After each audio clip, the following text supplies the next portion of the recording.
Hi everyone, welcome back again to my YouTube channel, Natural Living by Enovi, where I show you how easy it is to prepare your favorite meals, baked items, smoothies, healthy juices, and some vegan meals too.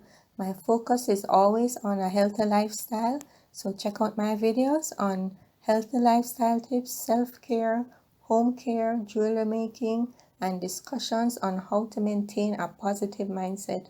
Remember to like, subscribe, share, and comment. Thanks for watching. Yeah, man. Okay, morning everyone. It's the weekend, so I'm gonna make a special breakfast today, a special Jamaican breakfast. So I have some salted fish here, dried saltfish. So I'm gonna take out a couple pieces and soak it in some hot water. You could also soak it overnight. Some people boil it before, but I don't really boil it because I don't like too much of the flavor. I don't really want the boiled flavor in the fritters. So what I'm gonna do is take out a few pieces. You can see it's full of salt. It's cured with salt, and I'm gonna put it in this container here. Then I'm gonna pour some hot water. Well, I'm gonna use this piece. This is a larger piece. So, and I'm gonna wait and let you know how much it weighs.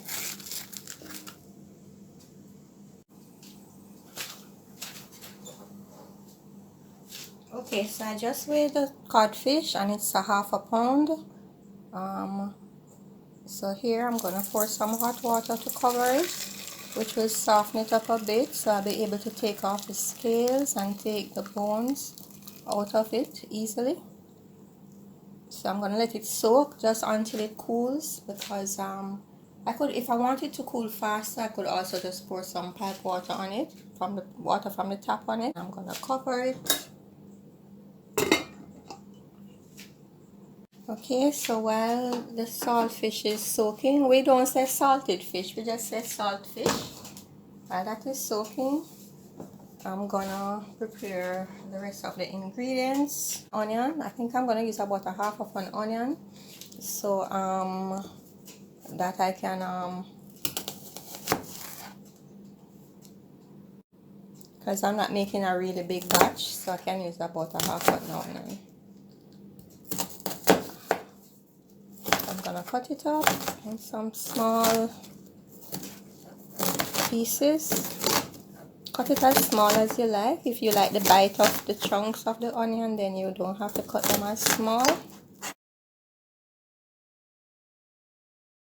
So this is the onion. Normally I would have put it in the container that I'm gonna mix the fritters in, but I'm gonna use this container because I want to do the flour a special way, which is, I haven't seen anyone else do it, but it will give the fritter a really nice texture. So because sometimes when you put on the fritter, after it gets cold, it has a little soggy feeling sometimes on the inside, a little soggy taste. So I think this will give it a much better, longer lasting texture. What I'm gonna do for you today, I'm gonna add some Scotch bonnet pepper. As you notice, this pepper is frozen because what I do, if I have more than I can use up before they start spoiling, I just put them in the freezer, and that makes them last forever. So I don't waste my money. So you put as much as you want, as much pepper as you want. If you want a lot of pepper, you can, and it also depends on the heat of the pepper. So I'm just gonna use, I'm not gonna make it too overwhelming because these peppers are hot, really hot. So I'm just gonna, and don't let your hand catch the pepper because it will leave this burning effect on your hand. It's very hot, unless your hand is made out of stone. Okay, so I'll put this pepper with the onions. I'm not gonna let my hand touch them. The smell is wonderful. So if you're living abroad, I'm sure you'll find them in some West Indian store and some supermarkets. Using a small piece of scallion or green onions. Cut it up very small. Not everyone likes the taste of big chunks of onions, of scallions. remember growing up I didn't like it, so I used to take out the large pieces out of the fritter.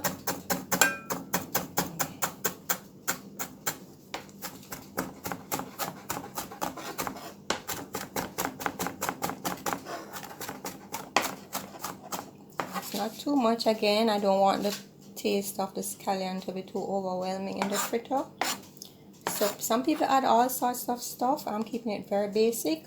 I'm adding a half a teaspoon of thyme leaves. These are frozen because I keep my thyme in the freezer. You can add more if you like.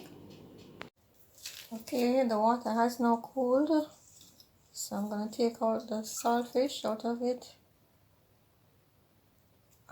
It would be easier if you got the saltfish that has already been deboned and doesn't have any scales on it. But this one is less expensive, so it's up to you. So what I'll do, I just take off the skin and the scale in one go. Let's see if I can bring it a little closer. So I just take out all of that.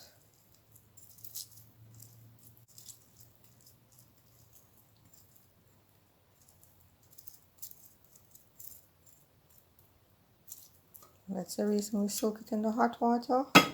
It softens the flesh as well as makes it easier for the skin to come off. Taking out the middle bone here, so you can just break it open in the places where, like, you have the finish, because you have some bones in there you need to take out. So we're gonna take out all the bones,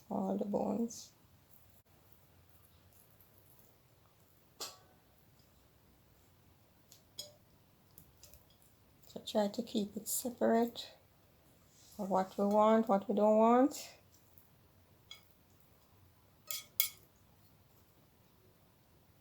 And here we have some more of the fins. Take all that out. On the underside now you have that big main bone that goes down the length of the fish. You break off that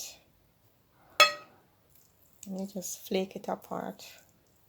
And while you're flaking, it depends on how small you want it. Some people love to have chunks of saltfish in their fritters. Some people prefer when you break it up smaller, so you can break it up into small pieces, or you can have it in bigger. I like it somewhere in between. And as you go through, you search properly, you feel for the bones, ensure there are no bones in it. You don't want to be eating your fritters with bones in here. So I just go through and do all of that. I'll go through the other pieces in more detail later, but let me take off the big chunks first.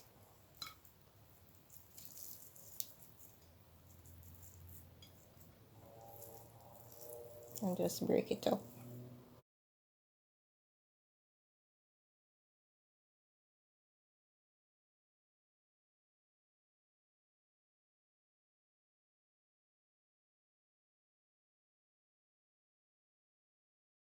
I like to use a little short handled knife, sharp knife, like a paring knife somewhat to do this. It's the best thing to do.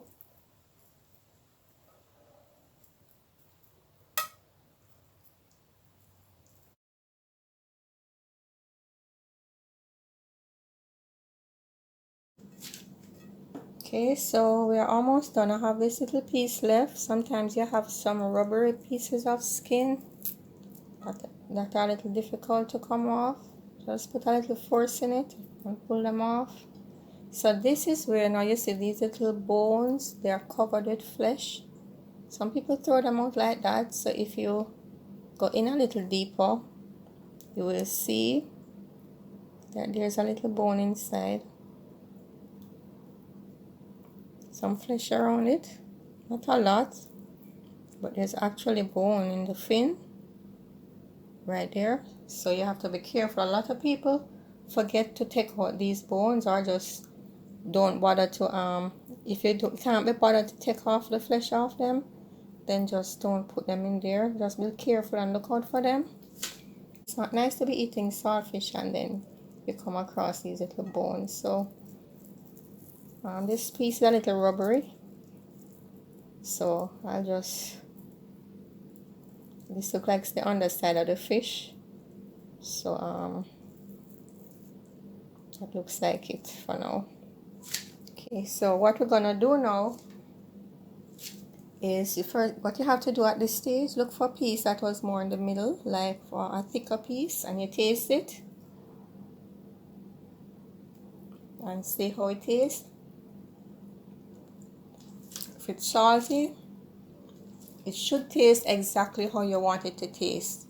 So because you're gonna put in the flour, you don't want it to be too fresh either, but I guarantee if you make the saltfish salty and you put the flour in it, unless it's a whole heap of flour, the fritters are gonna come out tasting too salty. So just let the saltfish be exactly how you want it. Okay, so here I taste it. It's a little bit salty, so I'm gonna add some water, give it a 1 rinse.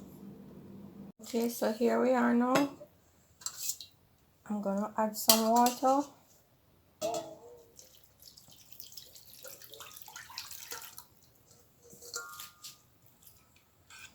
Just stir it around a little bit,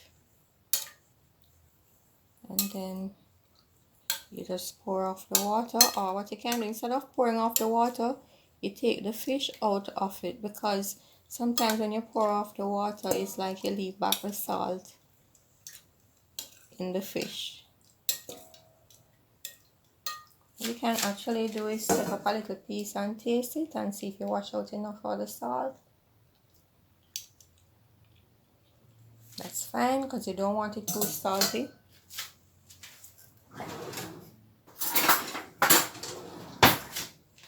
So I'm just gonna use this and take out the saltfish out of the water. Then we'll move on to the next step. Okay, so we're gonna prepare our flour now. You don't have to sift the flour. The only reason I'm sifting the flour is because I'm gonna be adding the baking powder. So it's about a half a cup. It's all-purpose flour I'm using. 1 cup. I'm using 2 cups of flour. It's a cup and a half. So it's about 2 cups of flour. Just added a half a teaspoon of baking powder.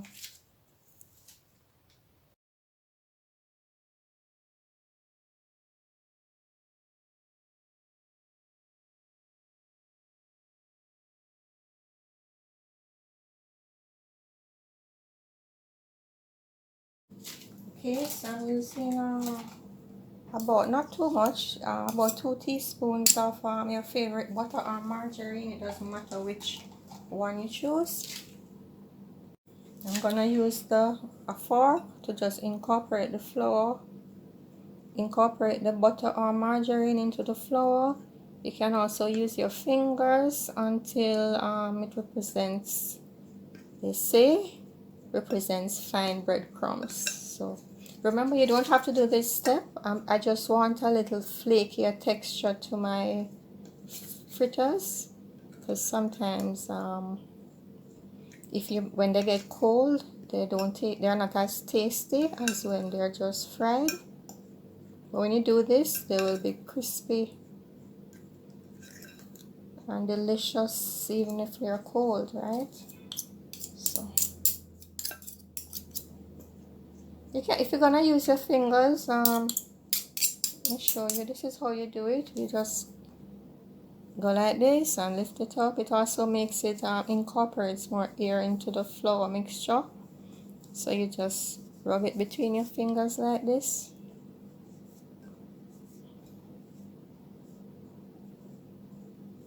And you do that until you don't feel any more lumps up, because you're gonna be feeling some lumps of the butter. So you just do that until you don't feel any more lumps. Okay, so now I'm gonna add my seasoning.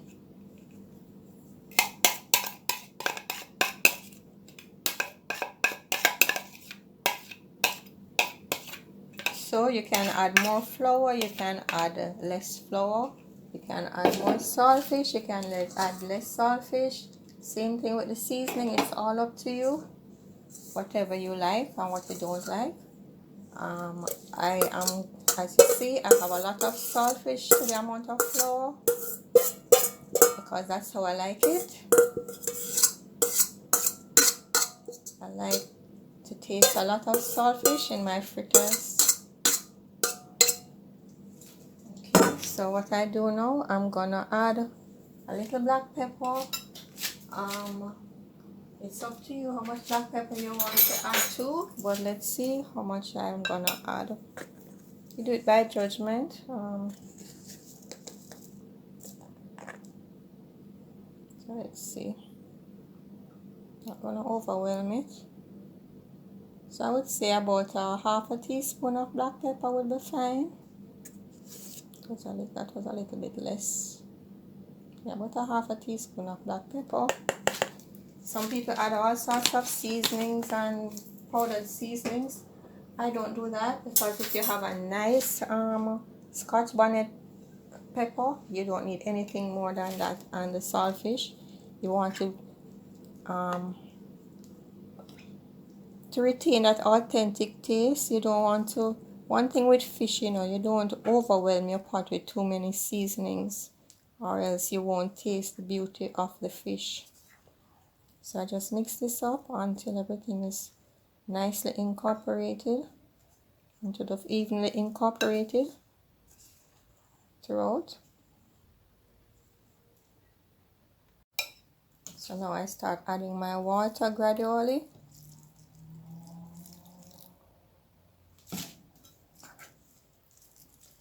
Some people like when it's really runny. I don't really like that consistency.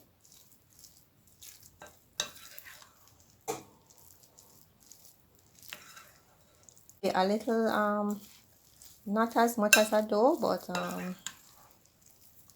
not fully a batter either. Somewhere in between. I'm gonna add a little more water. So I'm adding maybe about a cup of water.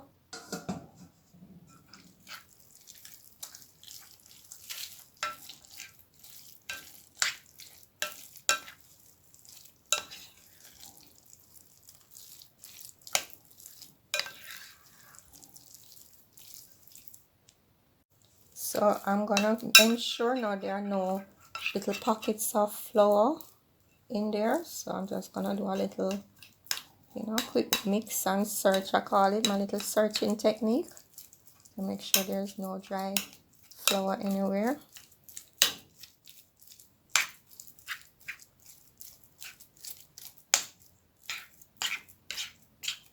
Everything looks good, so you just mix it as long as it takes to just enough to get the water incorporated.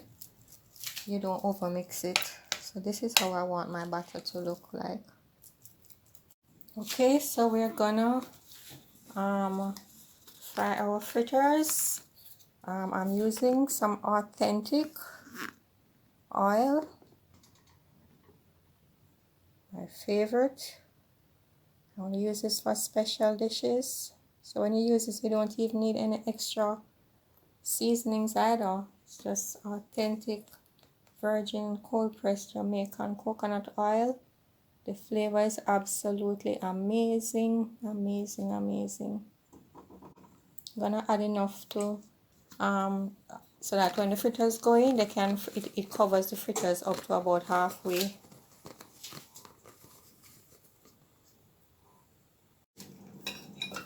So we're putting the fritters now into the pot. Shape them, I flatten them a little because they're gonna raise a little. But if you like them nice and chunky, you don't have to flatten them. So I like to use a spoon and a fork to get them.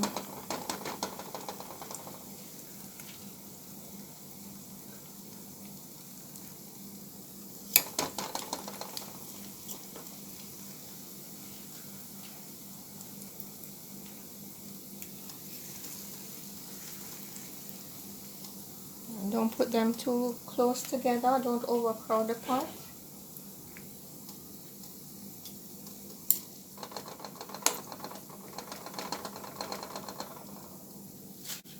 Then I'm just gonna cover them. Then I turn and keep covering until I turn them. Then when both sides have been turned, then I take off the cover, no more covering. So you don't have to cover the pot if you don't want to, that's fine. But I like to cover it. I think it cooks nice and even on the inside when I cover it. So, and I wipe off the water that condenses on the lid so that it doesn't splash, cause the oil to splash. Okay, I'm gonna give them a first turn. I'm gonna be turning them twice. So you see they're getting a little fatter now than when I put them in.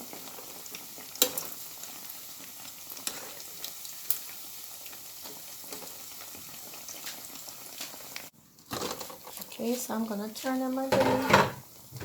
So on the second fry, after I turn them, this time I'm not gonna cover them anymore because I want the sides to be crispy.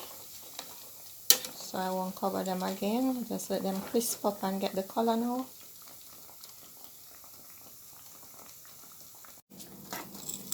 I'm gonna turn them. This is the color I want, nice and golden brown.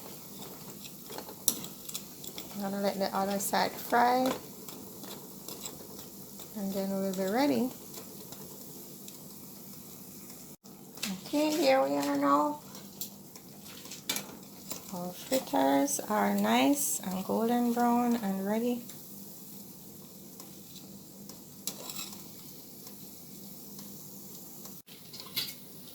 So I'm putting them on some absorbing paper to absorb the excess oil. Not too much because I don't want them too dried out. So I'll take them off once I think enough of the oil.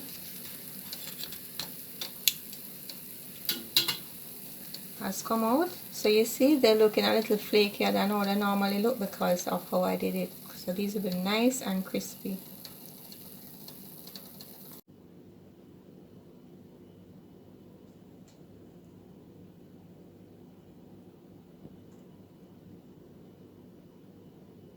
This is the second batch. We added some more flour. So these look more like the traditional way. So you can also try this too. Just add a 1 cup of flour extra to the original, to half of the original batter, which will be 2 cups of flour overall.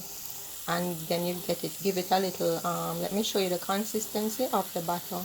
So you add the water, enough water to give it a little softer batter than what I had in the first batch. This is more the traditional way that our parents did. This is the morning the next day. So I have some leftovers. So what I did, I'm just putting them in the frying pan, and you see they're still quite sturdy and crispy. I'm just warming them up. So if I had not used the butter, then they would have been all soggy.